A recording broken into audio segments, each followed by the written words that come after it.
प्रिय विद्यार्थियों, कैसे हैं आप लोग। आज के वीडियो में हम क्लास 12 बायोलॉजी का पिछले साल का पेपर सॉल्व करेंगे, जो कि पिछले साल 2025 में पेपर आया था। आज के वीडियो में हम उस पेपर को सॉल्व करेंगे। तो दोस्तों देखिए, हमारा जो पेपर होता है पिछले 2-3 सालों से मिलाकर पूछता है। तो अगर आप पिछले साल के पेपर को सॉल्व कर लेंगे तो बोर्ड एग्जाम में आपका देखिए 70 में से 50 नंबर आपका इसी पेपर से कन्फर्म हो जाएगा। तो आज के वीडियो में हम इसी पेपर को सॉल्व करेंगे। अगर आप वीडियो पर नए हैं तो वीडियो को लाइक कर दीजिए, चैनल पर नए सब्सक्राइब कर दीजिए, बेल आइकन को प्रेस कर दीजिए, क्योंकि बोर्ड एग्जाम के हर सब्जेक्ट का हर इंपॉर्टेंट टॉपिक का वीडियो आपको इस चैनल पर डेली मिलता रहेगा। देखिए, समय होता है हमारा 3 घंटे 15 मिनट का, पूर्णांक होता है 70 नंबर का। ये कोड हमारा है 348 इंटू के। तो दोस्तों देखिए, अगर आप बोर्ड एग्जाम में 90% लाना चाहते हैं तो हमारे चैनल को सब्सक्राइब कर दीजिए, वीडियो को लाइक कर दीजिए और वीडियो को 3 दोस्तों के पास शेयर कीजिए और कमेंट में आप यस सर लिखिए। इससे हमें मोटिवेशन मिलता है, जिससे हम आपके लिए अच्छी वीडियो लाने की कोशिश करते हैं। तो आइए अब हम पेपर की तरफ चलते हैं। देखिए, पहले हम निर्देश को पढ़ेंगे, उसके बाद पेपर को हल करने का प्रयास करेंगे। तो देखिए, नोट में हमें दिया है, प्रारंभ के 15 मिनट परीक्षार्थियों को प्रश्न पत्र पढ़ने के लिए निर्धारित है। यानी कि जो शुरुआत का 15 मिनट होगा उसमें आपको प्रश्न पत्र पढ़ना होगा। देखिए, आपको इंग्लिश और हिंदी दोनों में दी जाएगा। कुछ बच्चे इंग्लिश मीडियम से होंगे, कुछ हिंदी मीडियम से होंगे। निर्देश में दिया सभी प्रश्न अनिवार्य है। दूसरा है, प्रश्न संख्या जो है आवश्यकता के अनुसार अपने अपने उत्तरों की पुष्टि नामांकित रेखा चित्र के द्वारा कीजिए। जहां पर आवश्यकता हो वहां पे चित्र भी बनाइए। प्रत्येक प्रश्न के निर्धारित अंक उनके सम्मुख अंकित हैं। अब देखिए, हमारा आ गया बहुविकल्पीय प्रश्न। तो देखिए, बहुविकल्पीय प्रश्न जो होगा हमारा 4 बहुविकल्पीय प्रश्न आएगा बायोलॉजी में, जहां से आपको मिलेंगे 4 नंबर। तो यहाँ पे देखिए, पहला क्वेश्चन हमारा क्या है। पहला क्वेश्चन है कि सही विकल्प चुनकर, हमारा देखिए सही विकल्प चुनकर उसे अपनी उत्तर पुस्तिका में लिखिए। का वाला क्वेश्चन हमारा है, आवृत्त बीजी के भ्रूणपोष हैं। पहला ऑप्शन है अगुणित, दूसरा ऑप्शन है द्विगुणित, तीसरा ऑप्शन है त्रिगुणित और चौथा ऑप्शन है चौगुणित। तो देखिए, जो आवृत्त बीजी है, आवृत्त बीज के भ्रूणपोष कहते होते हैं वो त्रिगुणित होते हैं। आवृत्त बीजी पौधों में जो भ्रूणपोष होते हैं त्रिगुणित होते हैं। त्रिगुणित कैसे होते हैं, इसमें देखिए क्या होता है, ये होते हैं त्रिगुणित। उसका देखिए क्या है, खा वाला क्वेश्चन है कि मेंडल के एकल संकर क्रॉस में मटर के लंबे तथा बौने पौधे का फिनोटाइप अनुपात होता है। देखिए, मेंडल के एकल संकर क्रॉस में मटर के लंबे और बौने पौधे से जब हम क्या कराते हैं, जब पहला हम एकल संकर क्रॉस कराते हैं तो इसमें मटर का लंबा और बौना पौधा निकलता है। तो ये 1:3 के अनुपात में निकलता है। एक पौधा क्या होता है, लंबा होता है, 3 पौधे बौने होते हैं। इस प्रकार से यहाँ पे देखिए जो हमारा है, यहाँ पे हमारा जो है ऑप्शन नंबर हमारा दूसरा से हो जाएगा 1:3। उसके बाद देखिए अगला क्वेश्चन हमारा क्या है। अगला क्वेश्चन देखिए हमारा क्या है, यहाँ पे देखिए अगला क्वेश्चन जो हमारा है वो है कि टाइफाइड के रोगजनक का नाम है। पहला ऑप्शन है एक्स एक्सकेरिए, क्या है देखिए एक्सेरिस, और दूसरा है साल्मोनेला, तीसरा है प्लाज्मोडियम, चौथा है अमीबा। देखिए, टाइफाइड का जो रोग का नाम होता है साल्मोनेला टाइफी, तो होगा साल्मोनेला होगा। तो यहाँ पे हमारा ऑप्शन नंबर दूसरा जो है ये सही हो जाएगा। उसका घ वाला क्वेश्चन है, निम्नलिखित में से कौन सा लक्षण मरुस्थलीय पौधे का नहीं है। पहला ऑप्शन है पत्ती की सतह पर मोटी उपत्वचा होती है। दूसरा ऑप्शन है रंध्र गहरे गर्त में व्यवस्थित होते हैं। तीसरा है पत्तियों का कार्य तना करने लगता है। और फिर चौथा है पत्तियों में रंध्र दोनों सतहों पर बराबर संख्या में पाए जाते हैं। तो देखिए, यहाँ पे कह रहा है कि निम्नलिखित में से कौन सा लक्षण मरुस्थलीय पौधे का नहीं है। तो देखिए, जो पत्तियों में रंध्र दोनों सतहों पर बराबर संख्या में पाए जाते हैं, ये मरुस्थलीय पौधे का लक्षण नहीं है। तो यहाँ पे हमारा जो है ऑप्शन नंबर चौथा जो है ये हमारा सही हो जाएगा। उसके बाद देखिए हमारा क्या गया, हमारा आएगा अति लघु उत्तरीय प्रश्न। देखिए, वही प्रश्न हमारा जो है इंग्लिश में दिया हुआ, तो इंग्लिश वाले बच्चे जो होंगे इंग्लिश मीडियम से वो इसको सॉल्व करेंगे। तो यहाँ पे देखिए हमारा आ गया अति लघु उत्तरीय प्रश्न। तो यहाँ पे देखिए अति लघु उत्तरीय प्रश्न में हमारा हर प्रश्न 1 नंबर का होगा। तो देखिए यहाँ पे हमें दूसरे का क्वेश्चन हमारा है कि जैव विविधता क्षति के कोई 2 कारण लिखिए। तो देखिए, जैव विविधता क्षति के हमें 2 कारण लिखना है। तो देखिए, आपका 1 नंबर का तो सिर्फ कारण लिख देना। जैसे कि देखिए, जैव विविधता क्षति के 2 कारण कौन कौन से हो गए, देखिए हम आपको लिख के बताते हैं। पहला कारण जो हमारा है देखिए क्या हो गया, पहला कारण हमारा हो जाएगा, पहला कारण क्या हो जाएगा, देखिए आवासीय क्षति। आवासीय क्षति यानी कि जिससे कि जो जंगलों के पेड़ पौधे हैं उनको काट, जिससे जानवरों की आवासीय आवास क्या है, घर बिगड़ रहा है, खत्म हो रहा है, जिससे जंगलों में क्या है, जंगलों की सफाई हो जा रही है, जिससे क्या हो रहा है, देखिए जैव विविधता का क्या है, जैव विविधता की क्षति हो रही है। और फिर आप तथा विखंडन भी लिख सकते हैं, तथा विखंडन। हमें 2 पूछा है तो हम दूसरा एक और लिख देते हैं, 3 हमारा हो जाएगा। देखिए एक हमारा हो जाएगा, देखिए क्या, एक हमारा देखिए क्या हो जाएगा यहाँ पे, एक हमारा हो गया ये आवासीय क्षति और विखंडन, और एक हमारा हो जाता है अतिदोहन। क्या होता है, देखिए अतिदोहन। अतिदोहन यानी कि हम लोग जो मनुष्य है अपने आवश्यकताओं के लिए क्या है, जंगलों का क्या है, जंगलों की तरफ जो जंगल कटाई कर रहा है, और फिर कटाई के वहाँ पे घर बनवा रहा है, फैक्ट्रियां बन रही, खेती हो रहा है, जिससे अतिदोहन हो रहा है, यानी कि पर्यावरण को नुकसान हो रहा है। तो ये पूछ रहा है जैव विविधता की क्षति के 2 कारण बताइए। तो आवासीय क्षति यानी कि लोग जंगल की सफाई करें, जिससे जानवरों को आवास खत्म हो रहा है, तो ये भी जैव विविधता की क्षति हो गई। फिर है अतिदोहन, जिससे हम जंगलों की सफाई कर रहे हैं, जंगलों को काट रहे हैं, जिससे अपनी आवश्यकताओं के लिए, जैसे क्या हो रहा है, जंगलों में क्या क्षति हो रही है। तो ये हमारा 2 हो गया। उसके बाद देखिए अगला क्वेश्चन हमारा क्या है, अगला क्वेश्चन है कि मानव में ट्राइसोमिक त्रिसूत्रता और मोनोसोमिक यानी एकल सूत्रता स्थितियों में गुणसूत्रों की संख्या लिखिए। तो देखिए बहुत ही सरल क्वेश्चन हमारा है। यहाँ पे देखिए खा वाला क्वेश्चन जो हमारा है, ये देखिए हमारा का वाले क्वेश्चन का ये हमारा आंसर जो है, ये का वाले क्वेश्चन का आंसर हो गया। उसके बाद देखिए खा वाले क्वेश्चन का हमारा क्या है, मानव में ट्राइसोमिक यानी त्रिसूत्रा। तो देखिए ट्राइसोमिक जो होता है, क्या होता है ट्राइसोमिक में, यहाँ पे देखिए आपको इस प्रकार से देखिए प्रश्न लिखना है, जैसे कि मैंने यहाँ पे लिखा, यहाँ पे देखिए आपको कैसे बोर्ड एग्जाम में लिखना है, आपको इस प्रकार से लिखना है, प्रश्नोत्तर संख्या आपको बीच में डालना है, प्रश्नोत्तर संख्या, देखिए दूसरे का खा वाला, हम इसका उत्तर लिख रहे हैं। इस प्रकार से आपको बोर्ड एग्जाम में डाल के लिखना है। तो यहाँ पे देखिए क्या है, ट्राइसोमिक में क्या होता है, यहाँ पे देखिए हमारा जो है, देखिए ट्राइसोमिक में क्या होता है, आपको समझा दूंगा मैं सबसे तरीके से, क्या आपको याद हो जाएगा। ट्राइसोमिक देखिए क्या होता है, ट्राइसोमिक देखिए 2n, यानी कि n जो है गुणसूत्रों की संख्या है 23।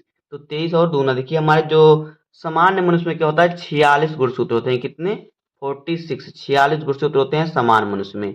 स्वस्थ मनुष्य में 46 गुणसूत्र पाए जाते हैं। तो देखिए अगर ट्राइसोमिक होगा तो इसमें क्या होगा, देखिए इसमें त्रिसूत्रता होगी, क्योंकि त्रिसूत्रता, इसमें देखिए क्या होगा, इसमें एक गुणसूत्र क्या एक्स्ट्रा जुड़ जाता है। तो देखिए इसमें देखिए यानी कि संख्या हमारी 23 होती है, तो 23 दूना 46, यानी हमारा 46 गुणसूत्र इधर से हो गया, और फिर प्लस 1 हमारा हो गया, यानी कि इसमें 47 गुणसूत्र बन जाते हैं। क्या, 47 गुण, जिसमें ट्राइसोमिक में क्या होता है, 47 गुणसूत्र बन जाते हैं, जिससे क्या होता है, जिससे डाउन सिंड्रोम रोग होता है। क्या होता है, डाउन सिंड्रोम, डाउन सिंड्रोम रोग होता है जिससे। उसके बाद देखिए क्या है, और कह रहा है कि मोनोसोमिक यानी एकल सूत्रता। देखिए मोनोसोमिक क्या होता है, यहाँ पे देखिए जो मोनोसोमिक होता है इसमें क्या होता है,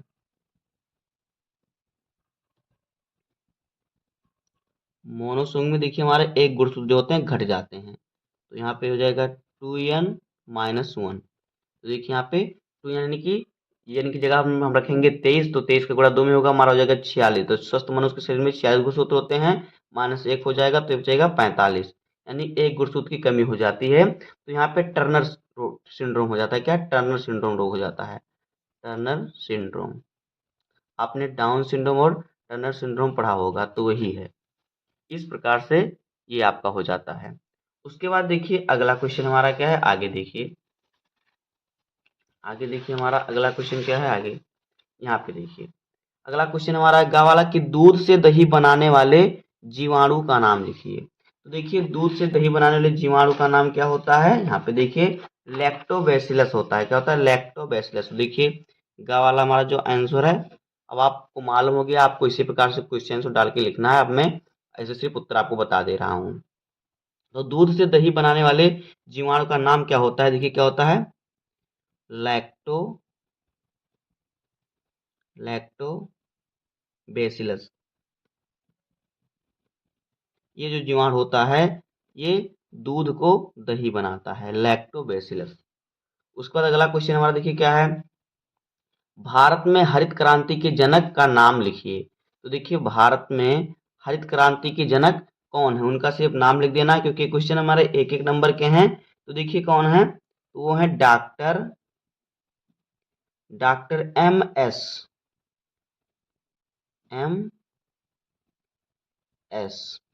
डॉक्टर एम एस स्वामीनाथन।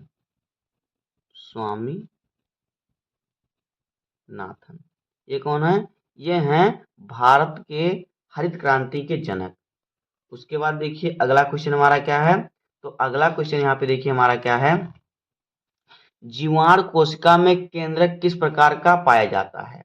तो देखिए जीवाणु कोशिका में कैसा केंद्रक पाया जाता है, तो जीवाणु कोशिका में जो केंद्रक पाया जाता है, पहली बात होता है देखिए जीवाणु कोशिका में केंद्रक नहीं पाया जाता, ऐसा भी आप कह सकते हैं। क्यों, क्योंकि देखिए जो जीवाणु कोशिका में जो केंद्रक पाया जाता है उसमें जो होती है झिल्लिक नहीं होती, उसमें केंद्रक झिल्ली नहीं होती।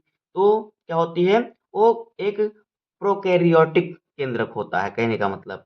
तो आप ऐसे लिख सकते हैं कि ये आदि केंद्रक होता है, यानी प्रोकैरियोटिक केंद्रक होता है, या फिर लिख दिए जीवाणु कोशिका में केंद्रक क्या होते हैं, आपको ज्यादा मिलेगा केंद्रक नहीं होते, लेकिन यहाँ पूछ लिया है कि जीवाणु कोशिका में केंद्रक किस प्रकार का होता है, तो प्रोकैरियोटिक केंद्रक होता है। आपको इसे लिखना है, देखिए आपको लिख देना है जो जीवाणु कोशिका होती है उसमें कैसा केंद्रक होता है, यहाँ पे देखिए प्रोकैरियोटिक।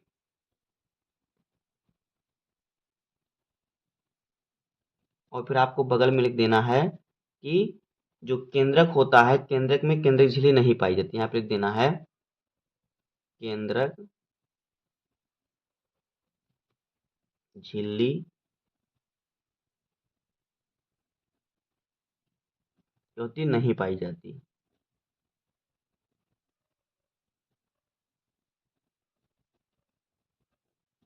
इस प्रकार से आपको लिख देना है।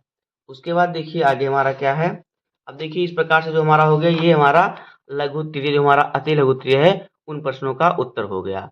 अब हम लघु उत्तरीय प्रश्नों का उत्तर भी इसी प्रकार से समझ लेंगे। तो यहाँ पे देखिए हमारा आ गया लघु उत्तरीय प्रश्न फर्स्ट। तो यहाँ पे हमारा हर प्रश्न जो है 2-2 नंबर का है। तो यहाँ पे देखिए तीसरे का वाला क्वेश्चन है कि नाइट्रोजन स्थिरीकरण करने वाले 2 सूक्ष्मजीवों के नाम लिखिए। तो देखिए नाइट्रोजन स्थिरीकरण करने वाले 2 सूक्ष्मजीव कौन कौन से हैं, हम दोनों का नाम लिखते हैं यहाँ पे। तो देखिए आपको सिर्फ नाम बता दे रहा हूँ, आपको उत्तर लिखने का सही तरीका तो अब मालूम ही हो गया है। तो देखिए कौन कौन से जो हैं वो सूक्ष्मजीव हैं नाइट्रोजन स्थिरीकरण करने वाले। यहाँ पे देखिए पहला एक तो हमारा हो गया, यहाँ पे लिख देते हैं तीसरे का वाला क्वेश्चन।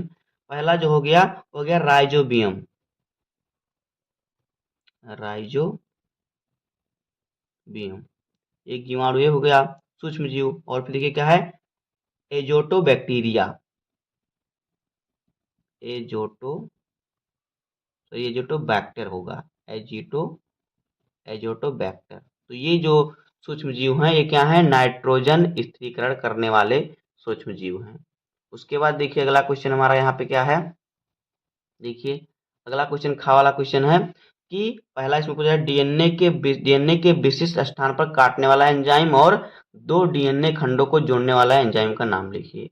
तो देखिए हम दोनों एंजाइम का नाम लिखेंगे, चाहे वो काटने वाला हो या फिर जोड़ने वाला हो। तो आइए हम दोनों का नाम लिखते हैं, थोड़ा आपको सिंपल कागज पर आपको लिख के दिखाता हूँ। तो यहाँ पे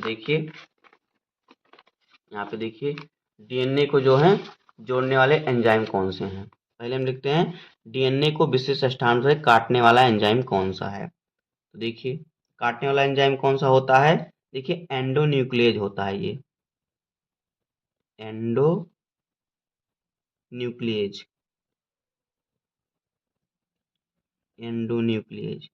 ये जो एंजाइम होता है क्या होता है, ये करता है यह डीएनए को विशिष्ट स्थान से काटता है। अब ये कह रहा है 2 डीएनए खंडों को जोड़ने वाले एंजाइम का नाम लिखिए। तो देखिए अगर 2 डीएनए खंड को जो एंजाइम जोड़ता है वो क्या होता है, वो लाइगेज एंजाइम होता है। क्या, लाइगेज डीएनए खंडों को जोड़ने का काम करता है। उसके बाद देखिए अगला क्वेश्चन क्या है हमारा, अगला क्वेश्चन है अनिषेक जनित फल क्या है, एक उदाहरण दीजिए। तो देखिए अनिषेक जनित फल क्या होता है, जिसका जो होता है जिसमें फल का निर्माण निषेचन के बिना केवल अंडाशय से हो जाता है, वो होता है क्या, अनिषेक जनित फल। इसके उदाहरण देखिए क्या क्या हैं। तो इसके उदाहरण हैं देखिए, जिसमें बीज नहीं, जैसे कि केला हो गया, अंगूर हो गया, ये सभी जो हैं अनिषेक जनित फल हैं। उसके बाद देखिए अगला क्या है, अगला है अनुलेखन क्या है। तो देखिए अनुलेखन क्या होता है, अनुवांशिक सूचना डीएनए से आरएनए में स्थानांतरित करता है। अनुलेखन जो होता है क्या करता है, जो देखिए इसका उत्तर मैं लिख दे रहा हूं ताकि आपको समझ में आ जाए। देखिए क्या होता है अनुलेखन, देखिए जो अनुलेखन होता है क्या करता है, आनुवांशिक सूचना को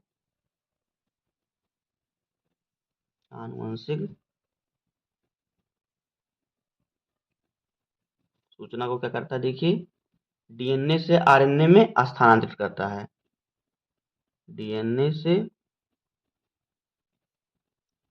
आरएनए में क्या करता है, स्थानांतरित करता है।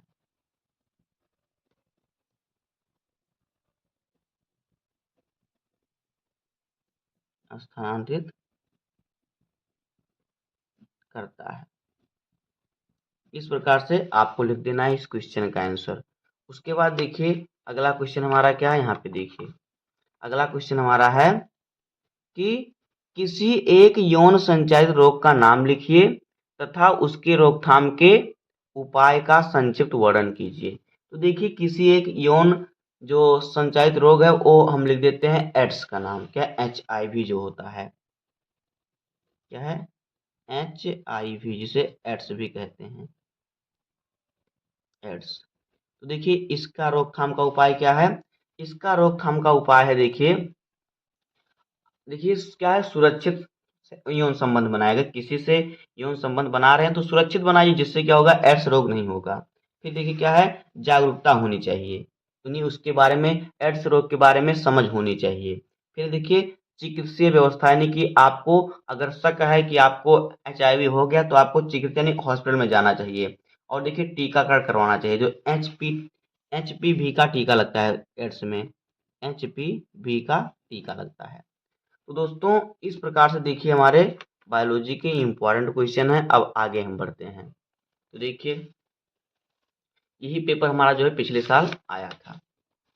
अब आगे देखिए हमारा क्या है, अब हम इन सभी क्वेश्चनों का हम अलग वीडियो में सॉल्व करेंगे, इम्पोर्टेंट क्वेश्चन आंसर करके वहां पर आपको इसका उत्तर बताएंगे। तो देखिए लघु उत्तरीय सेकंड प्रश्न जो हमारा हर प्रश्न 3 नंबर का है, तो कह रहा है चौथे का क्वेश्चन, लाइकेनियम माइकोराइजा पर संक्षिप्त टिप्पणी लिखिए। दूसरा है मधुमक्खी पालन से आप क्या समझते हैं, संक्षेप में स्पष्ट कीजिए। फिर है बीज क्या है, किसी एक बीज की संरचना का वर्णन कीजिए। अगला क्वेश्चन है प्रतिरक्षण के सिद्धांत का संक्षेप में वर्णन कीजिए, निष्क्रिय प्रतिरक्षण पर भी टिप्पणी लिखिए। तो इन सभी क्वेश्चनों का आंसर मैं आपको इंपॉर्टेंट क्वेश्चन आंसर करके बताऊंगा बहुत ही सरल तरीके से। उसके बाद देखिए क्या है, पांचवे का वाला क्वेश्चन है, भ्रूणपोष क्या है, इसके विकास की प्रक्रिया तथा कार्य बताइए। ये भी क्वेश्चन 3 नंबर का है। फिर है वाला जलीय पौधे अपने वातावरण में अनुकूलित हैं, उदाहरण तथा चित्रों की सहायता से स्पष्ट कीजिए। फिर है वाला मानव इंसुलिन पर टिप्पणी लिखिए। वाला है रिस्ट्रिक्शन एंडोन्यूक्लियस क्या है, कोई दो उदाहरण दीजिए। तो इन सभी क्वेश्चनों को हम बहुत सरल तरीके से आपको बताएंगे। उसके बाद देखिए हमारा 6 नंबर क्वेश्चन है। 6 नंबर का वाला क्वेश्चन जो हमारा है, कह रहा है कि मेंडल के प्रभाविता के नियम का वर्णन कीजिए। भी 3 नंबर का क्वेश्चन है। फिर वाला है निम्न में से किन्हीं दो पर संक्षिप्त टिप्पणी लिखिए। पहला है आणविक जीव विज्ञान का केंद्रीय सिद्धांत, दूसरा है परजीवता, तीसरा आसंग जनन। तीनों में से दो पर आपको टिप्पणी लिखना है। फिर देखिए वाला क्वेश्चन हमारा है कि क्या है, देखिए किण्वित पेय पदार्थ क्या है, उदाहरण सहित इनका वर्णन कीजिए। फिर है क्लोनिंग संवाहक क्या है, क्लोनिंग संवाहक की विशेषताओं की संक्षिप्त में व्याख्या कीजिए। ये सभी क्वेश्चन हमारे 3-3 नंबर के हैं। फिर उसके बाद देखिए हमारा जो है, अब आगे हमारा विस्तृत उत्तरीय प्रश्न, यहाँ पे हर प्रश्न आपका 5 नंबर का होगा। तो यहाँ पे देखिए 7वां क्वेश्चन है कि लिंग संलग्न वंशागत से आप क्या समझते हैं, इसको किसी एक उदाहरण की सहायता से समझाइए। अथवा मानव कल्याण में सूक्ष्म जीवों की भूमिका पर निबंध लिखिए। तो दोनों में से आपको एक क्वेश्चन पर आंसर लिखना होगा, जहां पर आपको मिलेगा 5 नंबर। उसके बाद देखिए 8वां क्वेश्चन है, डीएनए में अर्धसंरक्षी प्रतिकृतियन विधि का सचित्र वर्णन कीजिए। अथवा जनसंख्या विस्फोट एवं इनके नियंत्रण पर निबंध लिखिए। यहाँ पर भी आपको दोनों में से सिर्फ एक क्वेश्चन का आंसर लिखना होगा, जहां से आपको मिलेगा 5 नंबर।